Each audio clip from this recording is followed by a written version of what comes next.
Over to you. Oh, okay, right. So hi everyone. Lee's asked me to share a blog I wrote about a year ago on feedback, and it basically pulls together a number of techniques that were shared by a number of bloggers. So I can't take credit for um, most of this, and I'll make sure that I tell you exactly who to have a look at when we're going through. It also sort of draws. I understand you've been looking at Dylan Williams' work this morning and his book, Embedded Formative Assessment, which is a cracking read, thoroughly recommended. And the first few bits of this are sort of based on that. So the whole point of this was that you probably have seen, or Lee would have shared with you recently, that Ofsted have come out and produced a myth-busting document recently, which states very clearly that there's no specific amount of feedback that they're looking for, amount of writing in books, and particular style of feedback. Okay, so that was sort of one thing, and a couple of Ofsted inspectors that blog, people like Mary Myatt, Heather Lee, they've kind of confirmed this on their blogs too. So the whole point was that it was trying to, the blogger initially was trying to share techniques with people whereby we're looking at keeping the feedback of high quality, but cutting down on the time. So it was kind of like quality without compromising, non-compromising of quality, but cutting down on time. The other sort of key bit of documentation that it links to, if you ask Lee to show you the Sutton Trust toolkit findings, and one of the things you'll see is that feedback has been shown in the research to have a very high impact on student learning of disadvantaged students. And then also you need to look at people like Professor John Hattie and his book Visible Learning. And again, he talks about feedback having a very high effect size, well above the hinge point of 0.4. So basically, feedback is, in a sense, it's kind of like the holy grail of teaching and learning. So this is what this was all about. So I started off by saying that really, if we want to make this work and make it manageable for us, students should be doing more work than us. So that was the sort of first premise of this first slide. And one of the things I shared was all the things that they could be doing before the books even landed on your desk and they were taken home in the box in the boot of your car. So it was about saying, you know, once a student's completed a piece of work, get them to self-assess it against a series of criteria, against the success criteria. Get them to check for any faults in it and fix them beforehand get them to swap books with partners and get their partners to look at the criteria and see if they can give them any feedback. Get them to engage in a specific process called critique, you know, where you might share a piece of work by one student or a model piece of work and say, what's good about this, what makes it strong, what's not so good, how can it be improved? And then you take it in. And at the moment, before you sort of put pen to paper, if you do look at work and you find that it's substandard, don't mark it, give it back and ask them to do it again or ask them to bring it up to standard. So what you're not doing then is you're not spending ages and ages and ages marking substandard work. So all of these processes could be gone through prior to it even landing on your desk, so that you're not writing the same comments over again and you're not frustratingly marking substandard work. Okay. This is one out of the Embedded Formative Assessment book. I use this one a lot. Call it a pre-flight checklist. So basically, you've got a grid that matches up to your success criteria. So you number your success criteria, and then you simply give it a tick or a cross as to whether it's met or not met. You could, you know, use different symbols in there, like question mark, I'm not sure. It doesn't have to be you doing it. It could be done as a peer assessment. It could be done as a self-assessment. Dead quick, dead easy, linked straight to the success criteria. This is another one I use a lot. Okay, now years and years and years ago, I had a verbal feedback stamper, and I happily went around the room stamping any time when I'd given kids verbal feedback, a nice green stamp in their book. However, it wasn't until I read a blog by Sean Allison at Dorrington High School. Sean's a deputy head at a school in West Sussex, who I do some work with. we collaborate on. And Sean wrote a great blog on this, and he said every time you stamp a student's work, get the student to actually make a record of the key points of the feedback that you've been given. Now, this wasn't, you know, to satisfy any sort of work scrutiny or anything like that. It was more to see if they'd actually understood the verbal feedback that you've given them and it had transferred. Because often we'll give a student verbal feedback, we'll walk away thinking happy days, and then they won't have a clue what you've actually said or what they want you to do. So it gets them to record it, articulate it, what their next step is. So whenever you put a stamp in a kid's book, ask them to record a few bullet points and summarize what you've said, and then they move on, complete the feedback and close the gap. This is just some examples of comments from my students from their maths books, and it's just looking about the fact that you get different sort of quality. So top left there, that's a specific technique to work out a length of a line segment. Trying to have a look. Triangles used not drawn to shape, take away the x number to get the x coordinate, and you know, so they're kind of recording their understanding of the feedback that they've been given and then making their improvements. This one's a technique called dot round. I discovered it on Doglamov's blog, Teach Like a Champion, which again totally recommend that you have a look at. Really simple technique.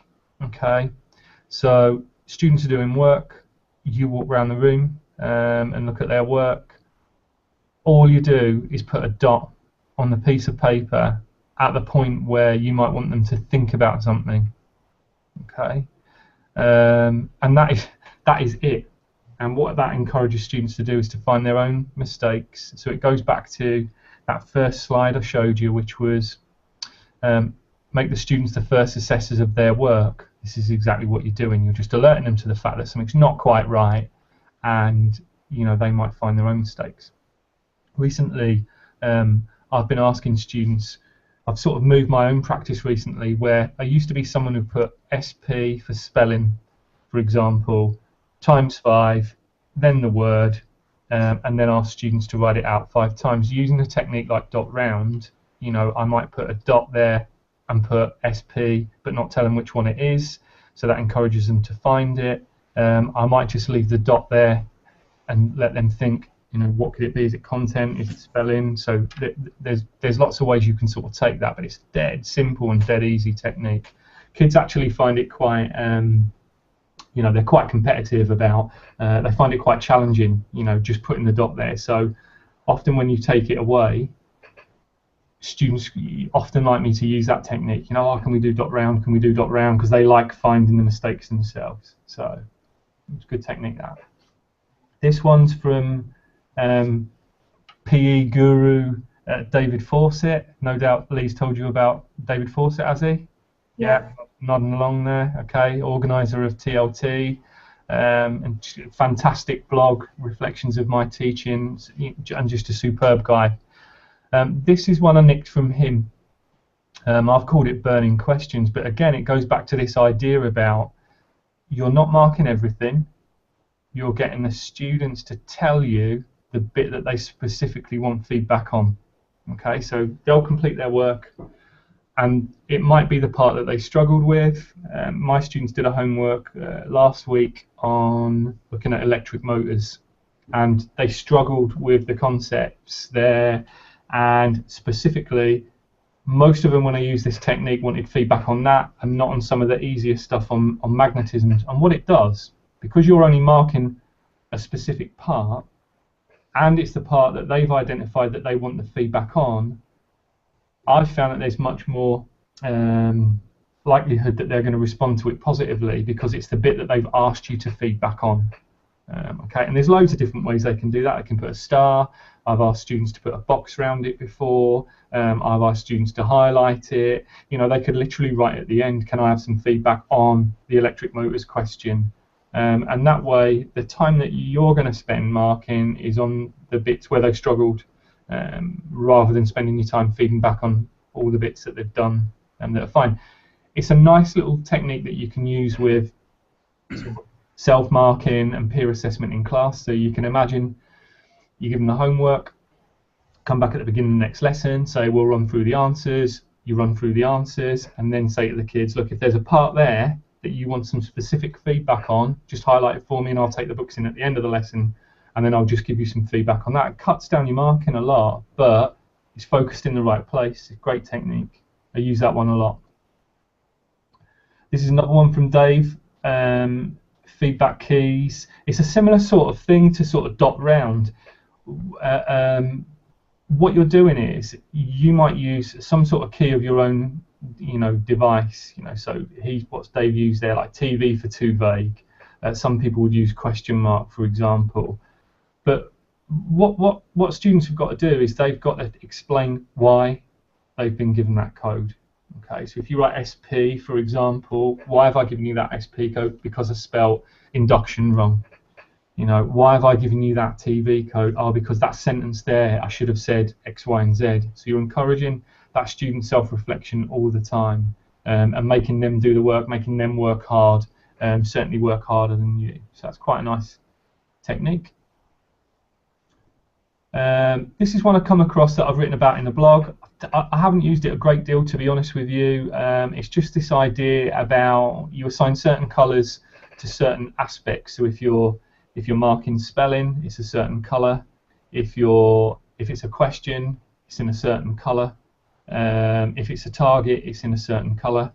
I suppose the reason I've probably not used this technique as much as maybe as I should have is because you have to keep picking up a different colour every time. And for me, is that speeding marking up or is it slowing down? I don't know.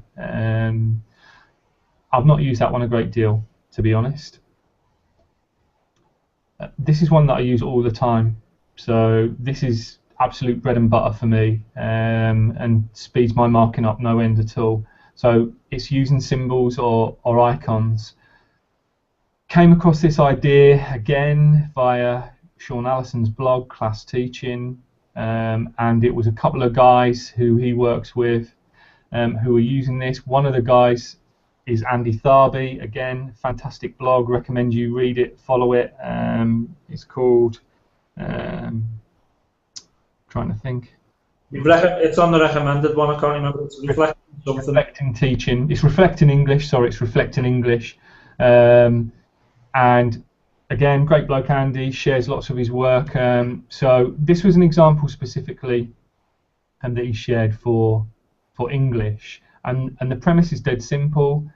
You resist the temptation to write anything down in books. So you pick up your first book, resist the temptation to start writing anything in, and you're just looking through what the set of books is telling you. So spend 10, 15 minutes maybe looking through that class set of books and have a look and just absorb what is it that I'm seeing. Decide on your key feedback points. Okay, so write a list. I'll show you how I do that in a minute. And then just give it an icon, a letter. Dan, sorry. Yeah. Quick question. Yeah. This is something I'm threatening to do myself with BTEC marking. Okay. In terms of scanning the books, it's basically I've basically started putting keys together because students make the same mistakes. When I say all, that's too generalised. Would it be a good idea in that respect to look at maybe students that you feel would give a really good response and start with theirs, someone in the middle and someone at the bottom? Or to be honest with you, Lee, that's exactly what I do as well. You kind of use your assessment in class to think about who do I anticipate who was showing me in class that they were struggling with this a little bit, who I might want to look at first. And yeah, what you probably find, Lee, is that a lot of your feedback points would be contained in that first one, and to a lesser degree, if you picked a student that you know who's clicked a bit more with it, it tend to be, more specific, less generic sort of points that were in there. So yeah, exactly that. Totally agree with that as a strategy. Save you a lot of time. So what you'd do is you'd allocate an icon to each piece of feedback and just record the icons only in the books. Start of the lesson, you I normally put a PowerPoint slide up with the icons on and with the feedback next to it, and then get students to look in their book, see which icon they've got, and then they write out the feedback, and then they complete the improvements in dirt time. So I've got a slide here, next one, which shows specifically that process. So see this slide here sort of on the left hand side? That's basically my kitchen bench, my red pen, and my beautifully scribbled handwriting there, and that's just me jotting down some notes about what I'm seeing as I'm reading through the students' work. Okay, so it's literally, you can see just sort of, that's a little sort of jot on notepad, and I'm just scribbling them down. I'm not too careful about what I'm doing. And next to each one, can you see the arrow on the screen or not? Can you see my arrow, my cursor? Yeah. Oh yeah. Right, so each sort of little point here has just got a little icon next to it. Okay, 1, 2, 3, 4. And then what I'd do is I'd allocate, you know, a statement to each of those. But all I'd write on the student's work is just use the code. Okay, so that M1, M3, that was multistructural 1, multistructural 3. Anyone experimenting with solo taxonomy there? Mentioned it last week. Very popular in PE, I've found. Very popular in PE. Tends to be, you know, used a lot in PE. Solo seems to sit nicely there. So this was just two icons there, and then another icon there for them. And then in the lesson, I just pop up a PowerPoint with a list of the icons on and the statements, like these, for example. And then what they'd do is they'd record those, and then they'd improve their work and act on that feedback. You can imagine writing that out 25, 30 times, or that out, or that out. So there's, on this sort of sheet of paper alone, there's 1, 2, 3, there's 4 feedback points there on that one example. You know, if I had to write out 4 of those feedback points times 30 kids, I'd be there all day. So marking with icons and symbols is something that I use all the time. This is a good one. I use this one a fair bit. What you'll do is you'll give kids an exit ticket task. Do you know what I mean by that? Yeah. Yeah, okay, so you give them an exit ticket task to assess the learning in that lesson. All you do is mark the exit ticket task, right? And all you do is you'd mark it red, amber, or green. And you can invent your own code for this. So the code there is, you know, red, I've misunderstood, you've misunderstood it, you're confused, you're not there yet, you've not mastered it yet. Amber, you've had a go, you're not there, you know, you're not quite there. And then green, you've cracked it, you know, you've mastered that particular learning target, learning intention for that lesson. So design your exit ticket task for close to the end of the lesson. It's going to assess their learning. Just mark that, okay? Red, amber, green. And some people use a process called RAG 1, 2, 3. I don't know if you've heard of that. RAG 1, 2, 3. The people to look at for that, the blogs to look at, 2 guys. There's a guy called Kev Lister, who's written extensively on that technique, RAG 1, 2, 3, and the other guy to sort of give a shout out to on that is a guy called Damien Benny. Damien what, sorry? Benny, B-E-N-N-E-Y. And he's written a lot of decent blogs of sort of breaking that process down, really, really detailed information about how he uses that with students. Brilliant blogs, totally recommend them. And he talks about RAG 1, 2, 3. Definitely urge you to check them out. What's the 1, 2, 3 part then? The 1, 2, 3 bit is, I'll see if I can pull you up something here, because one of this is all from the Fast Feedback 1 blog, if you like. We put one up on our blog very recently called Fast Feedback 2, and it's specifically about that technique. Funnily enough, it's about RAG marking. So the 1, 2, 3 bit is linked to the effort, for example. Whichever way round you want to do it, I think sometimes people put the 1 as the top effort and the 3 is, you know, you've not put in enough effort at all, and 2 somewhere in the middle. So you can sort of use both. For me, you know, the important thing here is linking back to the learning. You know, have they met the success criteria or not? But yeah, the 1, 2, 3 is linked to the learning, and sometimes people do it the other way around too. They'll link the 1, 2, 3 to the content and the red, amber, green to the effort. It's same meat, different gravy. You know, it's horses for courses. You can see that the type of tasks that you give them based on the red, amber, or green that you've allocated it. You give them it at the start of next lesson. So again, this is another one of Doug Lemov's techniques. It's called the do now. Yeah, are you familiar with that one at all? The do now. The do now is basically it's like a bell task, you know. So it's the task that when students come in, it's on the board. It doesn't need any explanation. They can just get straight on with it. So you can imagine on your board here, they'd open their books up.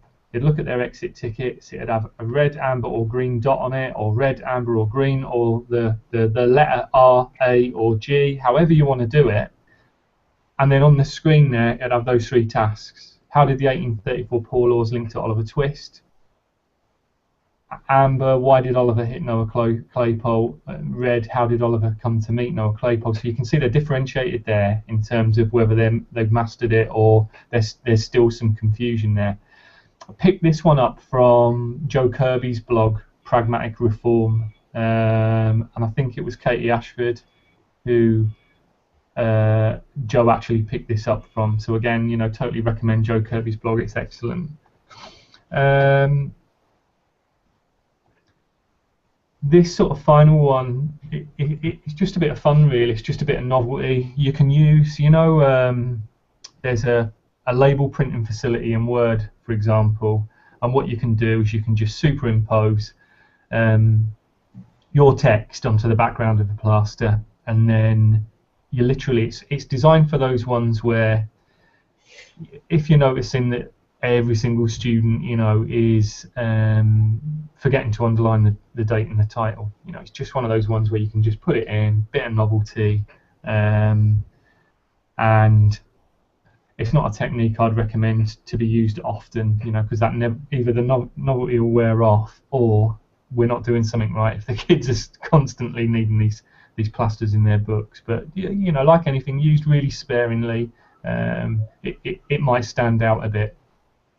I think the last slide that I shared from the blog is basically, it's just a little bit of a visual really, and it's trying to say the yellow is the stuff that we're doing, and the pink is the stuff that the students are doing, and it's trying to show you that there's at least a balance, if not preferably, you know, a weight down more, that the students are doing more than you are. And if you find that it's the other way round, then, you know, that's something to be addressed, because either, you know, you're going to be crippled with workload, or your feedback's not landing and is a waste of time because students aren't working hard or aren't acting on it. And yeah, I think that was that, I think. Is that right?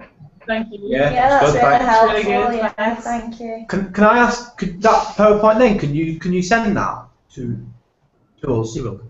What was it, a Prezi? Was it a Prezi, Dan, that you've thingied into JPEGs or something, or you just? It's on the blog, Lee. So if you go to my blog, all right. So yeah, we're looking at. We've got it anyway. It's bookmarked. just type in fast feedback in the search, and there'll be 2 there.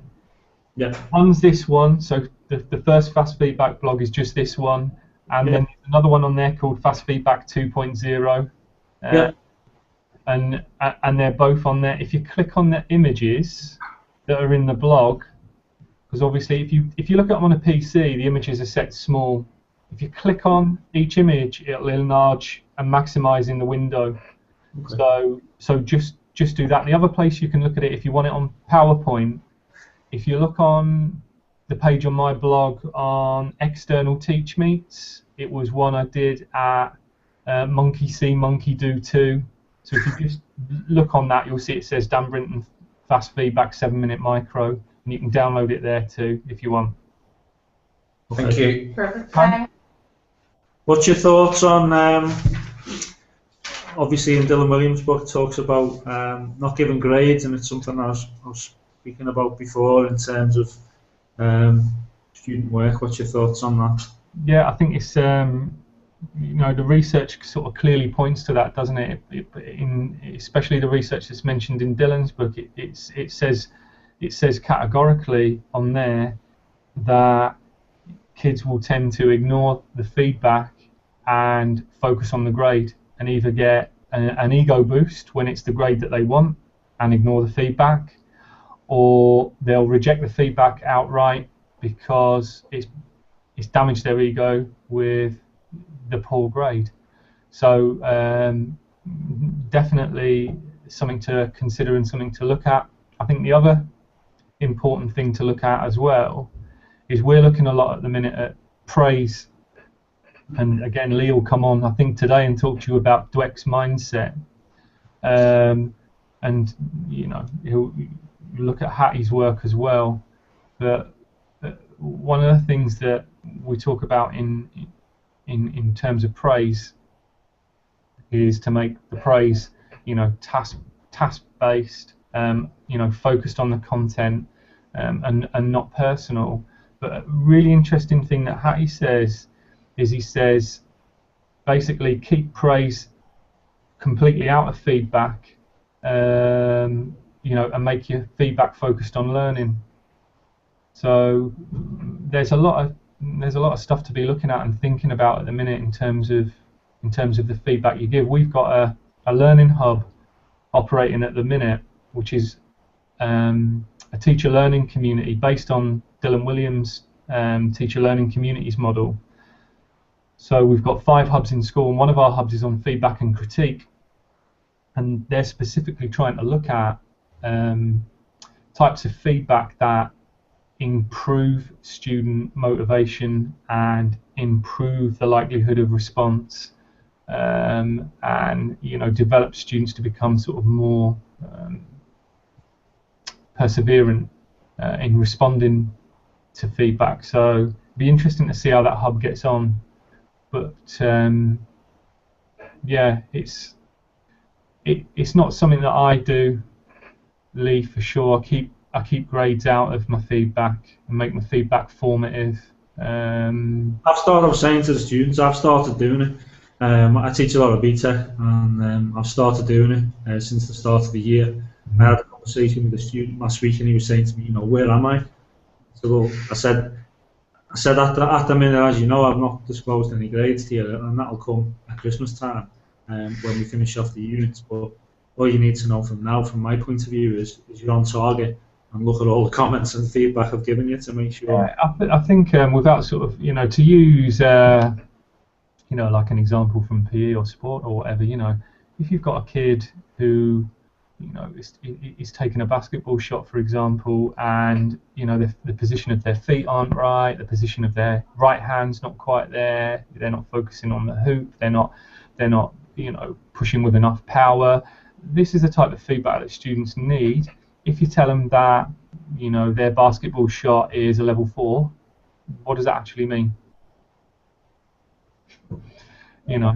Okay, it's a level 4, great. What you really want to get down to is the nuts and bolts of what do I need to do to improve, and then that inevitably is going to come down to formative comments. So I'm not saying that we shouldn't summatively assess, because we need to summatively assess at key milestones so that people know where they are in relation to their starting point, from a grade perspective, or from the progress that they're making. But it tends to get in the way, in my opinion, of that regular formative feedback, which is much more powerful. The most important aspect with all of this, obviously, with all types of feedback, is that students respond to it, and that the learning gap is closed.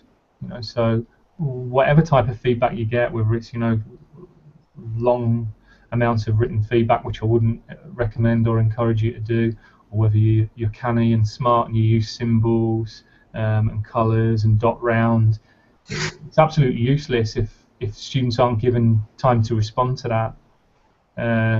So that last example is a good one. With the traffic light feedback, mark their exit ticket, but start the next lesson, you're giving them feedback, but you're giving them time to respond to it, whether that's quick 5-10 minutes in the do now in the starter, or whether you schedule you know, a longer period of time, half an hour for dirt lessons.